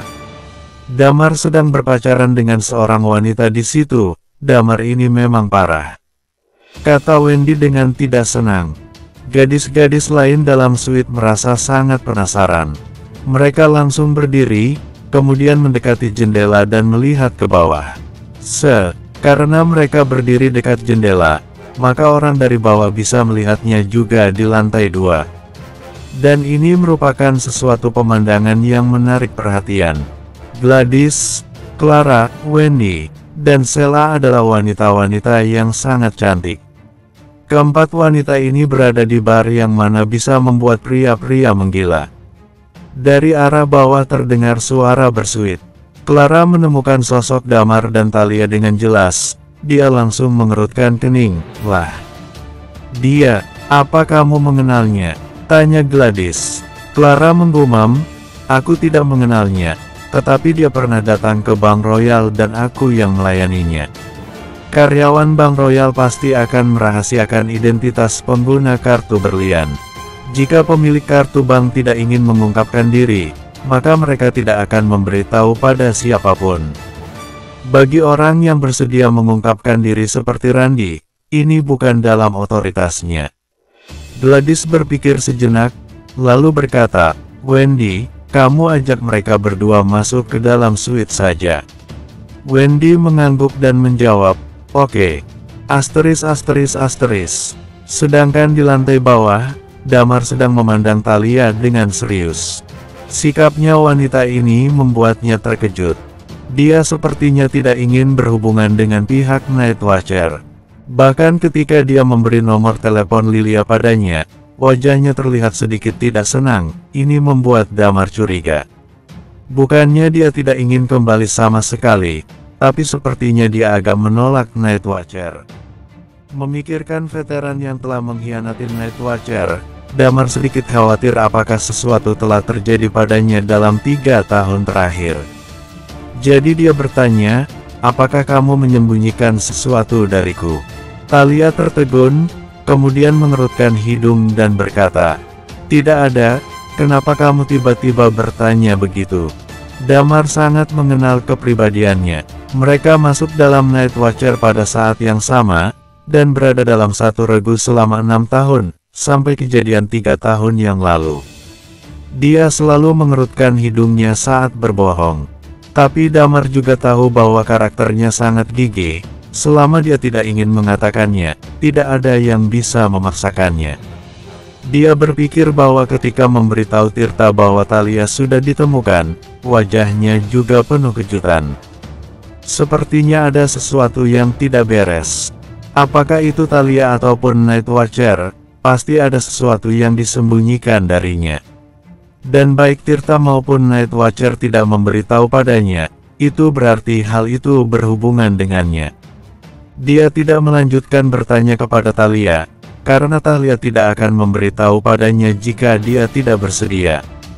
Tidak ada cara lain untuk membuatnya jujur. "Aku hanya merasa kamu sedikit aneh," Damar berkata, lalu dia memegang bahu Thalia. "Ingatlah Second, aku harap kamu bisa memberitahuku apapun masalahnya. Aku lebih kuat darimu, dan aku juga kapten regu kita. Ketika kita kembali ke Night Watcher, aku akan tetap menjadi kaptenmu. Dan kita tetap pasukan Night Watcher yang terkuat, jadi aku harap kamu bisa memberitahu padaku, aku akan menghadapinya bersamamu kalau ada apa-apa." Setelah mendengar perkataannya Damar, mata Thalia sedikit berair. Dia menganggukkan kepala dan berkata, "Aku tahu, tapi benaran tidak ada apa-apa. Ketika Damar ingin mengatakan sesuatu lagi, sebuah suara terdengar dari belakang. "Damar, apa Night Watcher yang kamu katakan? Pasukan terkuat apa? Kapten apa?" Pupil Damar dan Thalia menyusut seketika. Damar bergegas menoleh ke sana. Ternyata orang yang menanyakan itu adalah Wendy. Saat ini, Wendy sedang memandangnya dengan penasaran. Damar tidak tahu kapan Wendy berada di sini. Sial, maki Damar dalam hati. Karena bar ini penuh dengan banyak orang, dan tempat ini lumayan berisik. Jadi dia tidak mengira akan ada orang yang begitu bosan untuk mendengar percakapannya dengan Thalia. Maka dia tidak memperhatikan sekelilingnya. Ternyata benar ada orang yang begitu bosan. "Kenapa kamu menguping pembicaraan kami?" Damar meraba hidungnya. Wendy langsung duduk di sebelahnya Damar dan berkata, "Aku, Kak Gladys, dan yang lain sedang bermain di lantai 2. Mereka melihat kamu di sini, jadi ingin mengajakmu ke atas untuk main. Aku baru saja datang, aku kira kamu sedang berpacaran, jadi tidak mau mengganggumu." Kemudian, dia melototi pria itu dan berkata, "Kamu jangan mengubah pembicaraan, cepat jawablah pertanyaanku tadi." Damar merasa kepalanya sangat pusing sekarang. Si Wendy selalu penasaran, awalnya dia ingin tahu bagaimana Bari diselamatkan, dan dia terus mengganggunya. Tentu, mereka menjadi dekat karena ini juga. Dan sekarang dia tidak akan menyerah jika Damar tidak memberitahunya. Damar merasa pening, dia berbatuk kering lalu berkata, "Aduh, kamu terlalu banyak berpikir. Biarkan aku kenalkan dia padamu, ini adalah Thalia Sulistyo, teman baikku. Barusan kami membicarakan pengalaman kami ketika menjadi satpam penjaga malam. Aku adalah kapten dan juga satpam terhebat. Dasar kamu," Wendy berkata, "Damar, kamu benar jago membual. Dia adalah pelanggan Bank Royal, bagaimana wanita cantik ini akan menjadi seorang satpam? Memangnya kenapa? Ini namanya pengalaman hidup," kata Damar dengan canggung. "Cepat jujur padaku." Wendy menarik lengannya dan berkata, "Tolong, beritahu aku saja. Siapa identitas kamu sebenarnya? Kamu selalu misterius, kenapa tidak boleh mengungkapkannya?" Damar merasa kepalanya hampir meledak. Dia segera mengubah topik pembicaraan. "Bukannya Gladys mengajak kita main di atas? Ayo, kita pergi dulu." Kemudian, dia menarik Wendy dari kursinya, namun Wendy terus menarik lengannya. Seolah-olah dia berkata, "Tidak mau, kamu harus menjelaskan padaku, tolonglah." Thalia yang di samping tertawa melihat sikapnya Wendy. Lalu dia berdiri juga dan mengikuti Damar menaik ke lantai atas. Pria-pria di bar melihat Damar diikuti oleh dua wanita cantik, dan terutama satu wanita menempel di badannya. Orang-orang itu menunjukkan ekspresi iri padanya. Ketika mereka tiba di lantai atas, Damar bertanya lagi, "Suitenya yang mana?" "Aku tidak mau memberitahumu, kamu cepat jelaskan apa maksudmu tadi." Wendy melepaskan lengan Damar, lalu mengerutkan bibir. "Kalau kamu tidak bilang, aku akan pergi." Damar mengangkat bahu, lalu berpura-pura berjalan ke bawah. Damar. Pada saat ini, pintu sebuah suite telah dibuka mendadak. Sheila telah muncul dan berkata, "Kami di sini." Damar sudah lama tidak bertemu dengan Sheila, dia tersenyum lalu menghampirinya. Wendy merasa kesal saat ini. Dia menghentakkan kaki dan ikut masuk dalam suite. Suite ini sangat sunyi, dan di dalamnya sudah terletak beberapa piring buah dan makanan ringan. Jendela sudah tertutup, dan tidak ada suara dari luar. Suite ini mirip dengan tempat karaoke, sepertinya bisa bernyanyi di sini. Gladys memandang Thalia yang di samping Damar, dia mengerutkan alis lalu berkata pada Damar, "Masalah tentang Diska, aku harus berterima kasih padamu." Dia tahu kalau Damar yang membantunya untuk menunda pertunangannya dengan pria itu. Dan sekarang keluarga Sitara meminta tolong pada keluarga Ardiansyah. Keluarganya telah menyerah pada pihak keluarga Tandialo. Ini berarti pertunangannya dengan Diska akhirnya berakhir. Thalia memperkenalkan diri pada yang lain dengan sederhana, kemudian mereka semua duduk di atas sofa. Baru saja duduk, pintu suite terbuka lagi tiba-tiba. Rizky membawa sebotol anggur dan berjalan masuk. Para gadis cantik, aku memberi. Saat ini, dia menyadari keberadaan Damar. Wajahnya berubah marah dan berkata, "Damar, kamu masih berani mendatangi aku?" Alis Gladys terkerut, dia segera berkata, "Bang, jangan marah-marah. Dia adalah teman Wendy dan yang lain, tidak apa-apa dia kemari untuk main." Rizky tetap kesal, pria ini adalah pemerkosa. "Wendy, kalian harus menjauhi orang seperti dia." Kemudian, dia melototi Damar, "Cepat pergi dari sini, aku tidak akan mengampunimu kalau tidak pergi." Thalia merasa kesal, Damar tersenyum padanya lalu berdiri. Dia berkata pada pria itu, "Rizky, hal itu bukan seperti bayanganmu. Aku sudah bilang kalau aku dijebak oleh orang lain." "Cih, dijebak? Semua bukti sudah ada, kamu dijebak oleh siapa? Memangnya videonya itu palsu?" Rizky mendengus. "Kamu akan tahu kebenarannya pada hari Sabtu."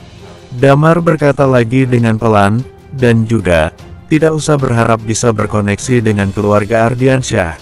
Keluarga Ardiansyah akan kewalahan sebentar lagi." "Hah, mana mungkin?" Rizky meremehkannya. "Bisnis keluarga Ardiansyah begitu hebat, bagaimana mereka akan kewalahan? Hanya dengan kamu yang baru saja balik ke kota LH." Damar menengadah lalu tertawa, "Ya, dengan aku." Bersambung 139. "Ya, dengan aku." Damar menatap Rizky dengan percaya diri. Rizky awalnya tertegun sebentar, kemudian wajahnya menunjukkan ekspresi tidak percaya. "Ini adalah lelucon paling lucu yang pernah aku dengar. Dengan kamu, bagaimana kamu bisa membuat keluarga Ardiansyah kewalahan? Dengan ayahmu yang tak punya saham asli di Navis Group? Atau dengan kamu yang baru saja keluar dari penjara?" Sindir Rizky. Damar tersenyum, dia menjawab dengan ringan, "Kamu akan mengetahuinya pada hari Senin, aku hanya mengingatkanmu saja. Jika kamu masih punya otak, coba cek proyek apa dari keluargamu yang memiliki pertentangan dengan keluarga Ardiansyah. Usahalah untuk mengambil ahli pemasarannya dalam waktu 1 minggu, dan hal ini akan membantu kalian untuk melewati krisis." Lalu, Damar berkata lagi, "1 minggu ke depannya, dunia bisnis kota LH akan berubah total." Ini merupakan peringatan dari Damar, karena dia tidak banyak dendam pada keluarga Sitara. Dari informasi yang diberi oleh Pak Hengki, Dinda adalah salah satu korban juga. Keluarga Sitara tidak mencampuri kejadian itu, dan mereka lakukan hal-hal seperti itu karena Dinda diperkosa. Meskipun ekspresi Damar begitu teguh, namun Rizky tetap tidak percaya padanya. Mungkin saat ini kedudukan keluarga Ardiansyah tidak setara dengan keluarga Kusuma di kota LH. Namun usaha keluarga Ardiansyah cukup besar, sangat mustahil untuk menggerakkan kedudukan mereka dalam waktu seminggu. Kamu memang jago mengada-ada." Rizky mendengus lagi, "Damar, kenapa kamu bisa bicara seperti itu?" Di sampingnya, Gladys mengerutkan bibir dan berkata, "Bang, Damar punya kartu berlian dari Bank Royal." Rizky terkejut, dia memandang pada Gladys, lalu menoleh ke arah Clara. Dan dia melihat Clara mengangguk padanya. Rizky merasa sangat sulit untuk dipercaya. Beberapa saat kemudian, dia baru berbicara lagi, "Terus kenapa kalau dia punya kartu berlian?" Keluarga Ardiansyah memang tidak terlalu bergantung pada Bank Royal, dan kerjasama dengan Bank Royal juga sangat terbatas.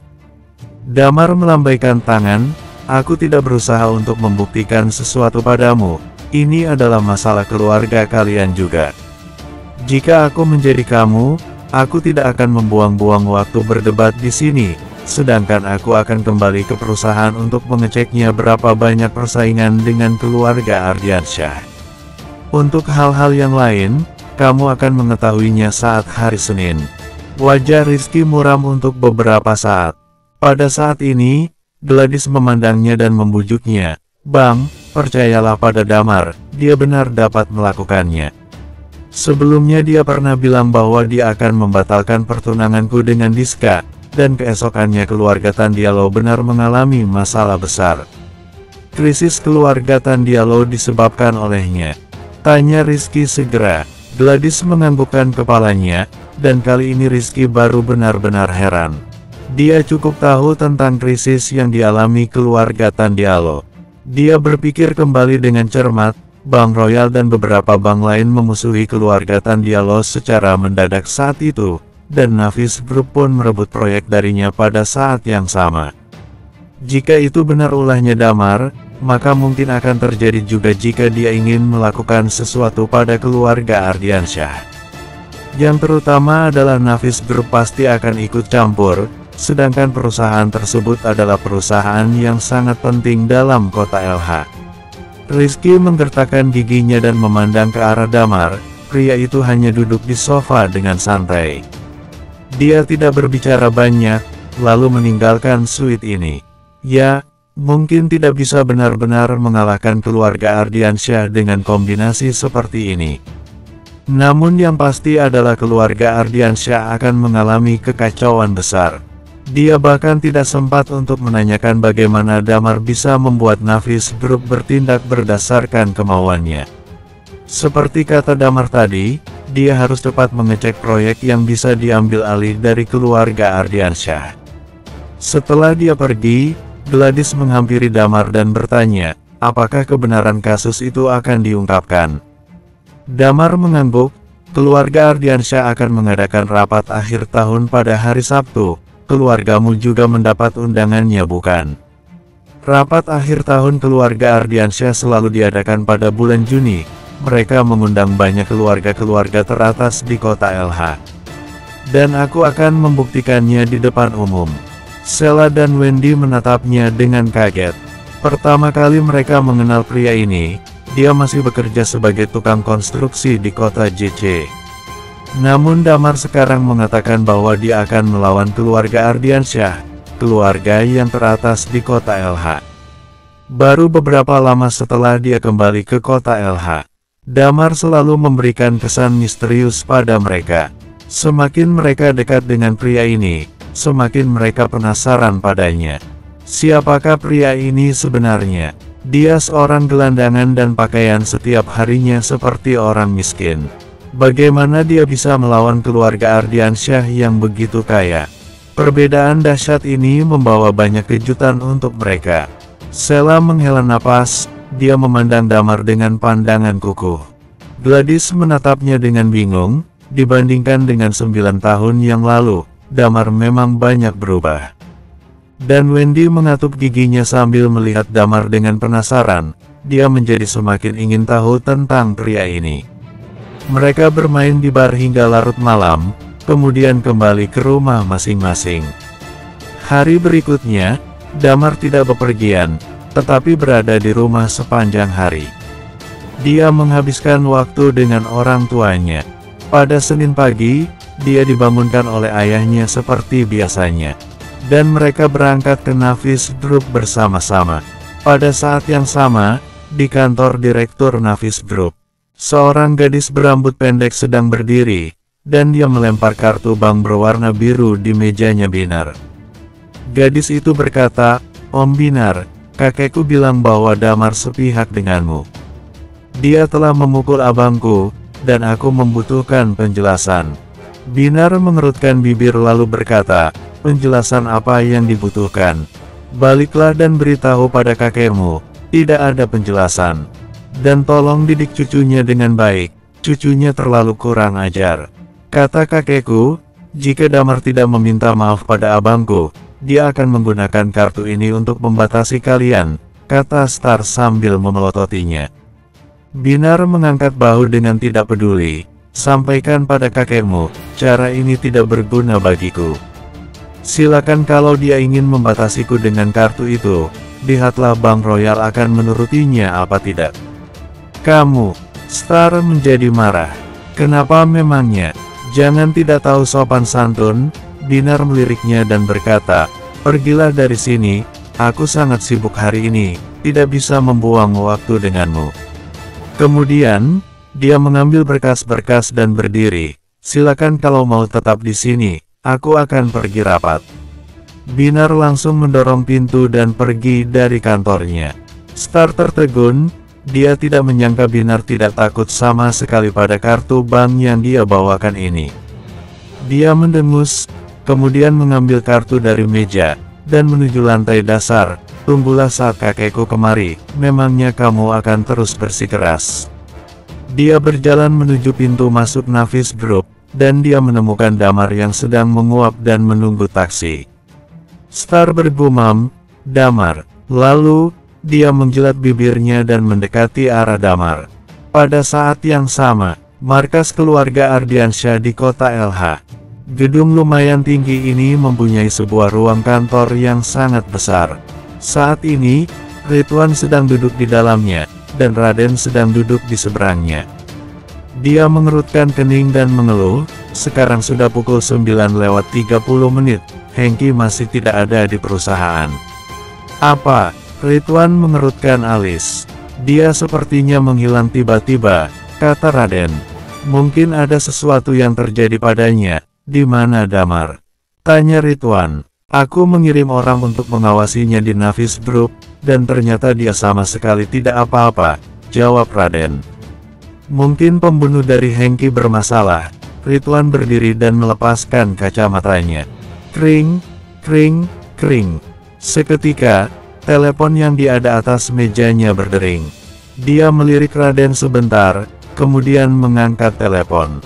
Halo, Pak Direktur. Sebuah suara cemas terdengar dari telepon. Bank Royal dan beberapa bank lain mengakhiri kerjasama dengan kami, dan mendesak kami untuk membayar utang. Kenapa bisa begitu? Ridwan mengerutkan kening. Tidak tahu, aku baru saja masuk kerja, dan mereka langsung menelepon, jawabnya.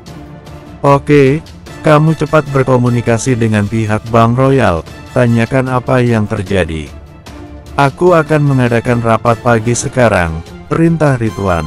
Setelah berbicara, dia mematikan telepon. Namun telepon berdering lagi di detik berikutnya. Halo, dia mengangkat teleponnya lagi. Pak Direktur, sesuatu yang buruk terjadi. Pihak Navis Group tiba-tiba menaikkan harga proyek-proyek yang bersaingan dengan kami. Sementara itu, proyek-proyek perhiasan dan busana mulai menurunkan harga. Mereka ingin berperang harga dengan kami. Suara desakan terdengar dari telepon. Kenapa bisa begitu mendadak? Jantungnya tiba-tiba berdetak kencang, dan perasaan tidak aman telah muncul. Tidak tahu, jawab orang itu. Ringkaslah informasinya, dan laporkan padaku saat rapat pagi, kata Ridwan dengan suara pelan. Dia sudah bertahun-tahun menguasai bisnis keluarga Ardiansyah. Biarpun begitu masalah telah muncul, namun dia tidak akan mudah terguncang juga. Baru saja dia mematikan telepon, tetapi panggilan telah masuk lagi. Tidak lama, satu demi satu telepon berdering. Setiap kali mengangkat telepon, wajahnya semakin suram. Bersambung, 140. Di gedung kantor pusat keluarga Ardiansyah, para pengurus keluarga Ardiansyah mulai berkumpul menuju ruang konferensi. Sebagian besar dari mereka adalah anggota keluarga Ardiansyah.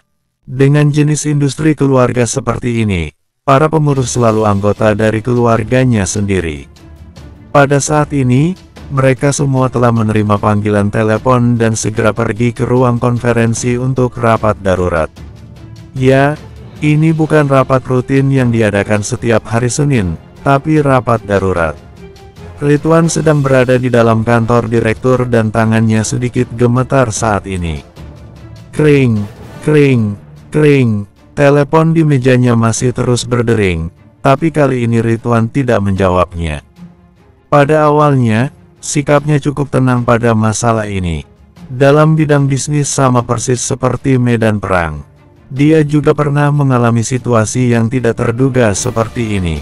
Tapi setelah menerima panggilan satu demi satu, dia sudah mulai khawatir dan hampir pingsan.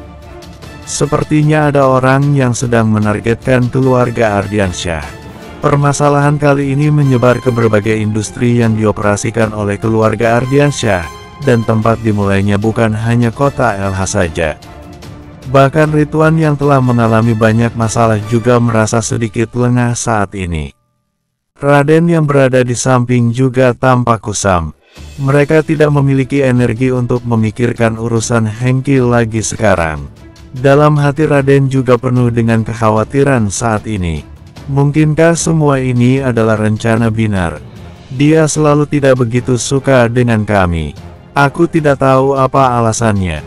Dia juga ada konflik dan persaingan dengan kami sebelumnya. Dia bahkan merekrut Rudi yang telah kami usir dalam perusahaan, kata Raden.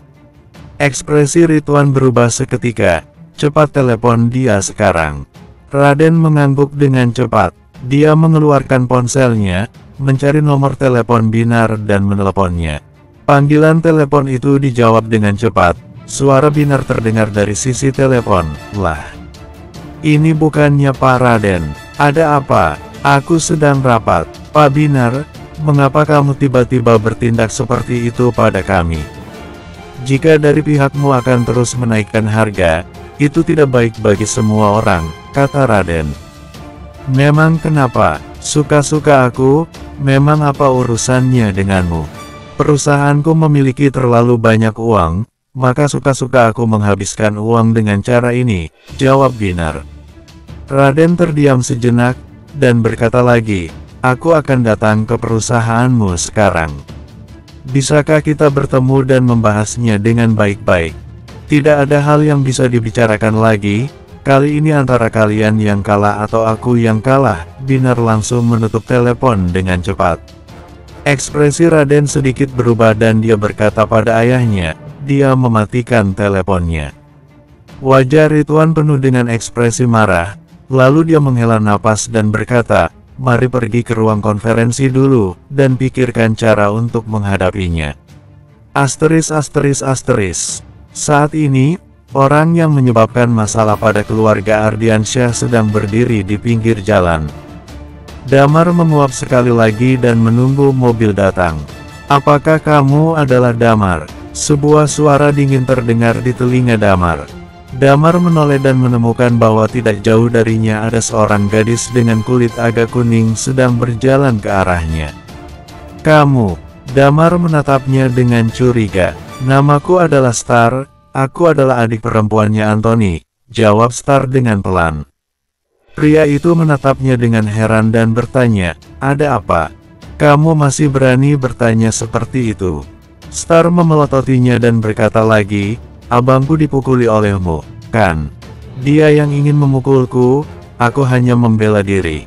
Damar mulai memperhatikan gadis ini. Kemudian dia merasa gadis ini biasa-biasa saja. Walaupun gadis ini memiliki penampilan dan sosok tubuh yang cukup bagus, tetapi warna kulitnya tidak bagus, dan dia jelas tidak secantik Sela. Hanya bela diri saja, dia adalah anggota keluarga Kusuma. Bagaimanapun, kamu harus memberikan penjelasan kepada keluarga Kusuma. Star mengeluarkan kartu berliannya dan berkata, kamu bekerja di Navis Group, kan? Maka kamu seharusnya mengenali kartu ini. Sekarang kamu harus pergi ke rumahku dan kemudian meminta maaf kepada abangku. Jika tidak, perusahaanmu mungkin menderita kerugian besar. Damar tersenyum dan berkata, abangmu yang ingin memukulku pada awalnya, memangnya aku tidak boleh melawan. Dari mana kebenaran itu berasal? Pertimbangkanlah baik-baik. Star menatap Damar dan berkata, kamu hanya butuh meminta maaf saja. Jika kamu tidak pergi, Navis Group akan menderita kerugian besar. Saat itu, kamu akan kehilangan pekerjaanmu. Dan juga, keluarga kami tidak akan membiarkanmu pergi begitu saja. Terserah kalian. Damar tersenyum. Dia mengulurkan tangan dan menghentikan sebuah taksi. Begitu dia membuka pintu dan bersiap untuk masuk, Star meraih pintu dan berkata, kamu harus kembali ke rumah keluarga Kusuma bersamaku. Jika kamu tidak pergi, aku akan memaksamu untuk pergi. Damar sedikit terkejut dengan tindakannya itu. Bisa dilihat dengan jelas, gadis ini telah berlatih bela diri. Sebenarnya, ketika Anthony memukul Damar dengan raket tenis sebelumnya, dia juga merasa bahwa kekuatan dan tekniknya lebih kuat dari orang biasa. Tetapi pada saat itu, Damar langsung mendorong Anthony ke bawah tanah sekaligus, dan tidak terlalu memikirkannya. Sekarang setelah dipikir-pikir, tampaknya alasan mengapa keluarga Kusuma memiliki status tinggi di kota LH juga karena alasan ini. Gadis, jangan keterlaluan, Damar memandangnya dan berkata. Star tercengang, pupil matanya membesar, dan wajahnya penuh dengan amarah.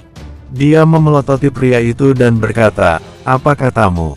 Gadis itu berkata lagi, kamu dapat melawan abangku dengan cepat. Aku mulai penasaran apa yang dapat kamu lakukan. Kamu harus kembali bersamaku hari ini. Tangannya yang menekan pintu mobil tiba-tiba berubah menjadi kepalan. Dia melambai ke arah wajah Damar dengan kecepatan yang sangat cepat.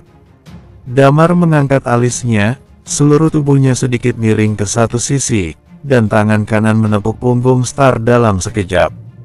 Tubuh Star bergoyang dan dia terhuyung ke depan selama beberapa langkah. Ketika dia sadar kembali, Damar sudah duduk di dalam mobil. Pria itu menutup pintu mobil dengan cepat dan berkata, Pak sopir, cepat pergi sekarang. Taksi itu melaju ke depan dengan kecepatan yang tinggi. Star yang berada di samping jalan menghentakkan kakinya dan mengutuk, sial. Damar tidak pergi ke rumah Clara lagi kali ini. Dia sedang menuju ke rumah Lilia. Setelah memberitahu keluarganya, dia akan pindah ke rumah Lilia. Lah, taksi itu melaju untuk sementara waktu, dan Damar tiba-tiba mengenali seorang gadis yang tidak jauh darinya. Gadis itu mengenakan gaun panjang berwarna hitam. Dia memegang sebuah kotak kecil dan sedang berjalan di jalan sambil menyeka air mata. Gadis itu adalah Vivi. Damar pernah bertemu dengannya di bar ketika dia kembali ke kota LH. Mereka berdua telah bertemu beberapa kali berturut-turut dan mempunyai nomor WhatsApp masing-masing, tetapi mereka tidak pernah kontak. Pak sopir, berhenti saja di sini. Damar berkata kepada pengemudi. Sopir taksi tidak mengatakan apa-apa. Dia segera menghentikan mobil di samping jalan. Damar membayarnya kemudian keluar dari taksi. Dia berjalan menuju arah Vivi, dan berjalan berdampingan dengannya. Vivi tampaknya tidak peduli dengan segala sesuatu di sekitarnya. Dia tetap menyeka air matanya sambil berjalan. Damar melirik kotak di tangannya. Kotak itu berisi banyak buku dan sejenisnya. Setelah berjalan selama 1 atau 2 menit, Vivi merasakan sesuatu yang aneh. Dia menoleh dan menyadari keberadaan Damar. Wajahnya membeku sebentar dan dia bertanya, sejak kapan kamu di sini? Kamu baru sadar. Damar tersenyum dan bertanya, apa situasimu sekarang ini?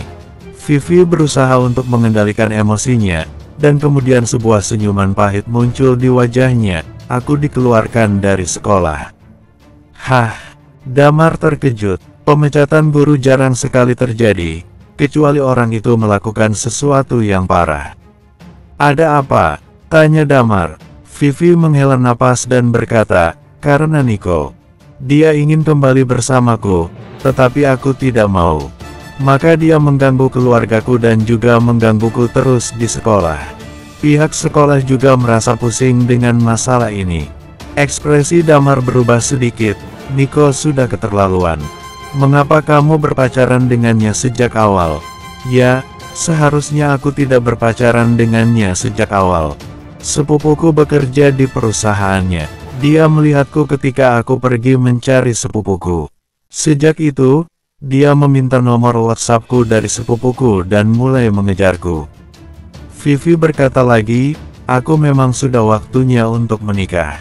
Orang tuaku berpikir kondisi keluarga Nico cukup baik, dan dia juga bertanggung jawab atas perusahaan.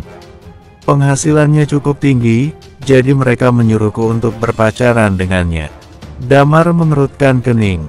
Di zaman sekarang ini, kebanyakan orang tua lebih mementingkan kondisi keluarga seseorang daripada yang lain. Awalnya dia memang baik padaku, tapi dia selalu mencoba menipuku untuk menghabiskan malam bersamanya. Aku merasa itu terlalu cepat dan aku selalu menolaknya. Tidak lama kemudian, aku menemukan dia bersama dengan wanita lain di dalam mobil. Jadi aku yang meminta putus dengannya. Itu adalah hari yang sama ketika kita bertemu di bar, kata Vivi. Bersambung. Terima kasih.